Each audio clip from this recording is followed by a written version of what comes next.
Okay. Magandang tanghali po mga kababayan ko sa lungsod ng Maynila, mga batang Maynila, mga nanay at tatay ko, at ang mga minamahal kong lolo't lola. Sana po nasa mabuti kayong kalalagayan.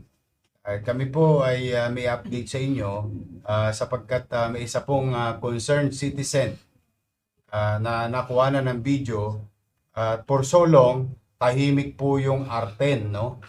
Simula nung naupo tayo, talaga pong pinangako natin yan sa tao na pagtitinuin natin yung Arten Avenue na yan o Boulevard. No? Sa matagal na panahon, yan po ay nananamlay na sa mga krimen nangyayari.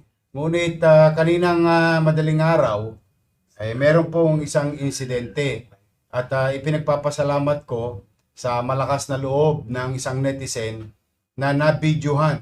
Pakita nyo nga yung video, yung insidente. Nabidyohan, uh, ayan po, binibiktima ho tong isang babae nitong dalawang gago na ito. No? Muntik pa saksakin. Biri mo, pera lang ang lakad eh. Eh,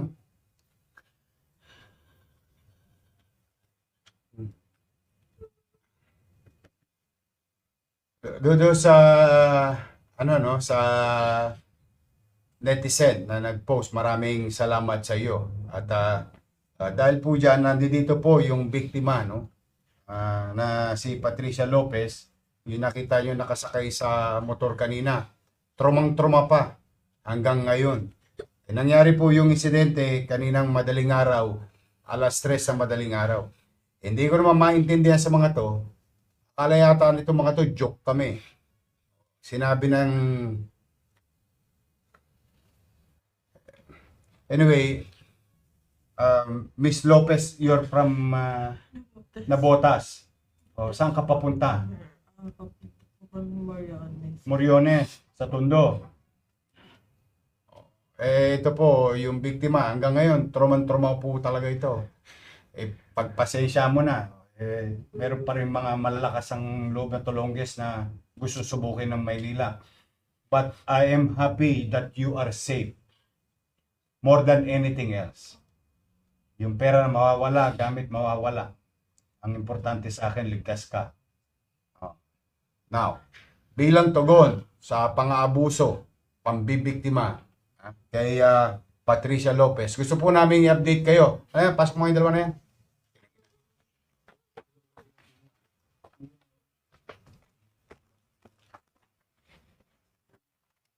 Sino yung sasaksak sa'yo? Ito ba? Sino? Ito? Yung uundayan ka pa ng saksak? Kilala mo itong dalawang to? Yan yung nakita mo. Narinig ko rin po yung boses nila kanina. Sino po yun? Sila yun. Ano ang mga nakuha sa'yo? Yung cellphone ko po. Tapos yung pera hindi ko po pambayad ng bills. Asan yung pera? Asan? Dodong. Ikaw, yung pangalan mo? Moises. Ikaw, Marlon. Nakanin yung pera? Pati cellphone.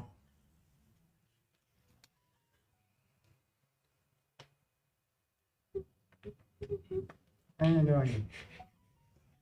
Buwa ka ng ina nyo.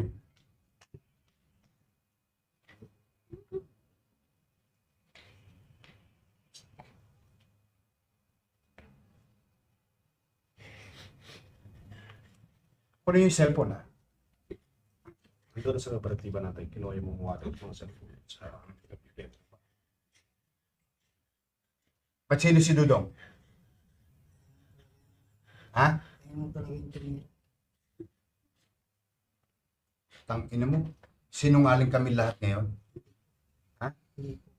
Siya ba yung nasa video?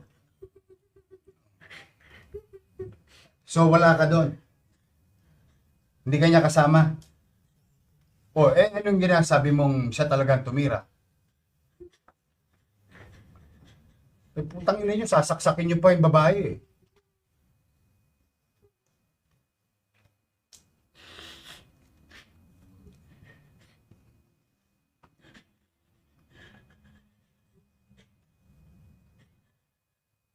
Panginig kayo ng laman eh.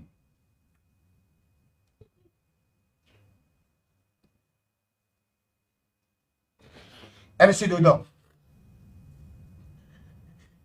Doon nyo piniprenda lahat ng ninanakaw nyo.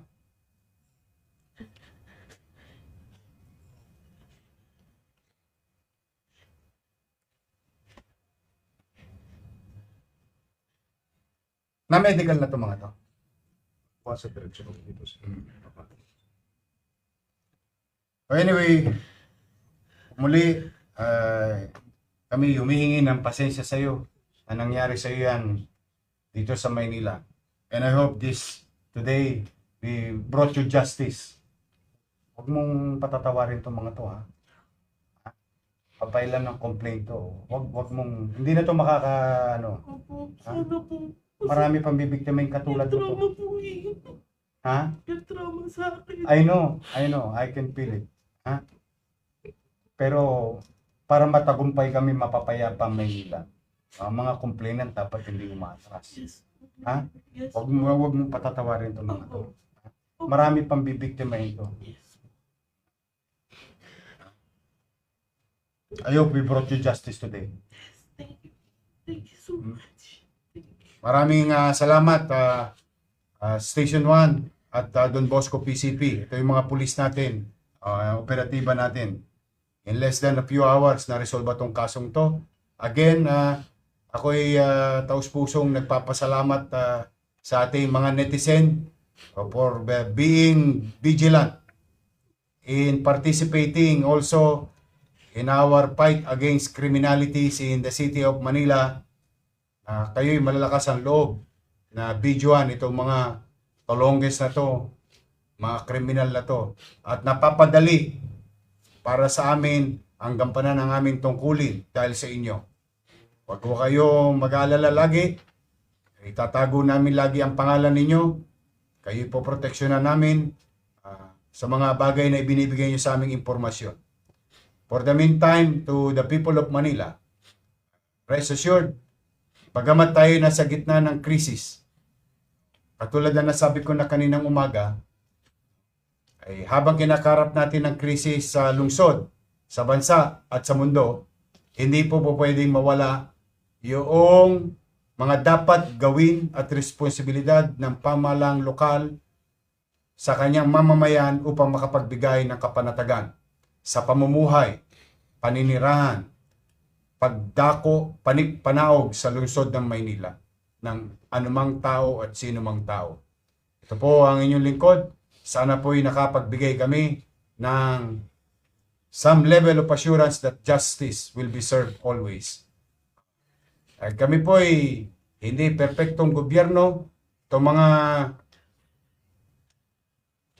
mga lokong ito, maaring makalalagpas sila, panandalian. Maaring hindi namin sila maagapan. Pero we'll make sure, matter of time, madala sila at mahuli. Pipilitin namin mapagtagumpayan na makapagbigay ng hustisya sa bawat biktima o bibiktimahin. Hindi naman. Sa mga tolongges, o ito, ilang oras lang, huli na.